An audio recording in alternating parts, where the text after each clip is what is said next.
What's happening, my good people? It's your boy PKG Deluxe back with another vid on how I did. You already know what it is. So check this out, right? I think these are probably like $20 investments, right? So if you were good at doing the service, you end up finding out that you can get paid under the table. I always talk about this. So I was randomly having a conversation with somebody and they were like, hey, what do you do? And I was just like, man, right now, just, mount TVs on the side. So if you need one, come holler at me. Well, sure enough, they definitely needed one, and they needed two, probably three. So it was like, well, how much do you charge a TV? If I had to buy them out, I give a specific price.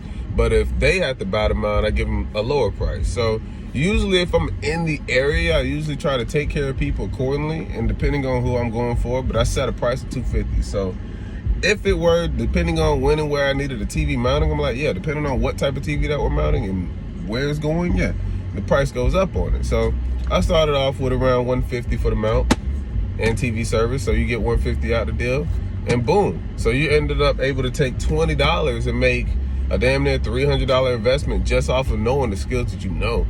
If that person is or is not going to help, or just wants someone there to kind of supersede what you do, like, those two things are cool. But at the end of the day, the investment is what pays out overall. So I took a skill, I didn't know how to do it probably like a couple of months ago, got good at it and said, boom, I'm gonna do this one, and now we're out. So now I've made it so that my market is mobile. I speak about it, somebody knows. And I wanna get to the point where I'm putting other people in these same positions on where they can score and win as well. Because it shouldn't just have to be a regular conversation that you're having with somebody to say, oh, I mount a TV. It should be also, hey, I found you on Google. Hey, I knew your number. Hey, you have an email address.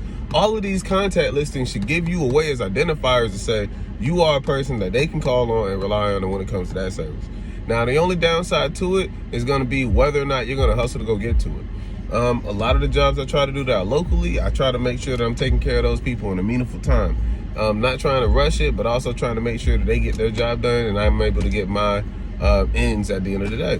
So this is just to say what can happen just over via conversation. You talking to somebody at a lunch table and just throw up a conversation of saying, hey, what do you do? Well, I can mount a TV now. Oh, really? Yeah, I'm pretty good at it. Oh, really? You the real deal? Yeah, I'm the real deal. Like, what you need? And so there you go. Like, they don't want to do it. They want you to do it. They'd rather pay for the service. You get out there and go mount one. So this is how I started doing it. And this is how I started hustling. Just a little bit of side extra dough on the money. Just so you know about it. I want to say, I'll give you a ballpark. If you had a big enough clientele to do probably about 5 of these a day, and that's just in the area, not just saying that someone would have, but 5 of these a day, I mean, that's $500 in one day off of a $100 investment, $20 worth of these. Yeah, 246. Yeah. So, I mean, you do the math for me and you let me know how it comes out. But I would just say that there's a lot of profit in TV mounting and other services that you may want to get onto before it's too late. So be on the lookout for it. PKG Deluxe is here. PKG Deluxe is out, baby.